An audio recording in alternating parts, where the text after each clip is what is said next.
We are exactly 1 week away from Oklahoma's primary runoff election day. There are some key races and state questions on the ballot. Joining us now with everything you need to know before heading to the polls, Misha Moore with the Oklahoma State Election Board. Misha, good morning and thank you for being here. Yes. Yeah, we are almost here. It's almost election day. Let's go over the basics. Who can vote in this election? So the great thing about this particular election on August 25th, it is a runoff primary election, but everyone has something on the ballot. So regardless of your party affiliation or even non-affiliation, there is something to vote on. We have, of course, 2 state questions on the ballot. There are also a number of municipal and school propositions on the ballot as well. Yeah, so those state questions, those local races, but as far as the runoff with some of the key races, only if it's in your registered party, right? That is correct. So in order to participate in a party's primary election, you must be a registered voter of that particular party.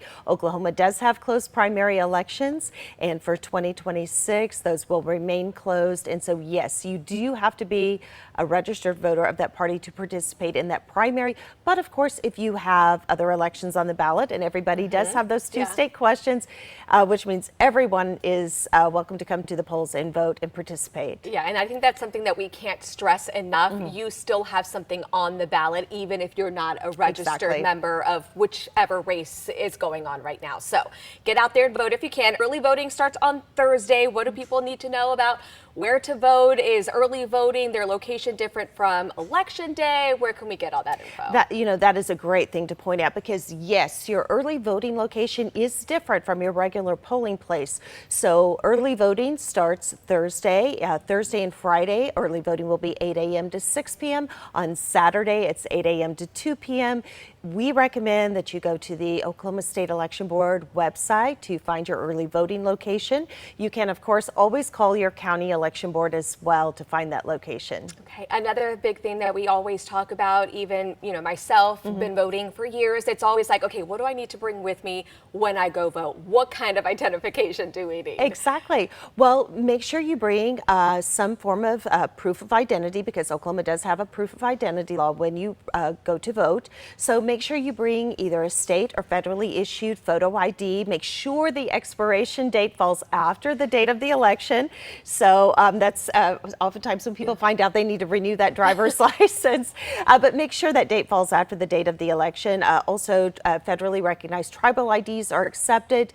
You can also provide your free voter ID card that was issued to you when you registered to vote. If you need an ID card, contact your county election board. And of course, if you forget your ID, maybe you left it in the car, left it at home, that's okay. Do not leave your polling place. You can still fill out an affidavit and vote a provisional ballot. Okay, I was going to ask you that question. You mentioned, checking the date on your ID. Are there any other common mistakes that you see people run into when they go out to vote, and how to avoid those mistakes? Actually, we don't see a lot of mistakes, but the big thing we want to get across to people is be sure you check to find out exactly where your early voting location is, or where your polling place is on election day. Sometimes, you get used to voting at the same location, but that may have changed. So you do need to verify that location, whether you've been voting for 2 years or 20 years.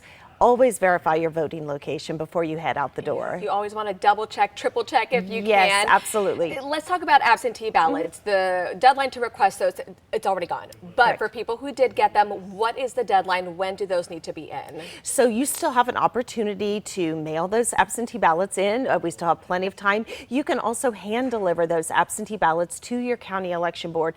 Now, when you do that, make sure that you bring ID to do that, because only you, the voter, can hand deliver your absentee ballot to that county election board, and they will ask for proof of identity. And that's in addition to having your absentee ballot notarized, or in the case of an incapacitated absentee ballot, having 2 witnesses witness your signature on that ballot. So bring your ID when you go to submit that absentee ballot to your county election board. Okay, you can't just have someone drop it off for you, on cannot, their way into work or anything like that. Okay, well, quickly before we go, remind everyone where they can get all the early voting information, polling locations, sample ballot, all that fun stuff. Yes, so make sure you go to oklahoma.gov/elections, and that is where you'll find all of the voting information you need.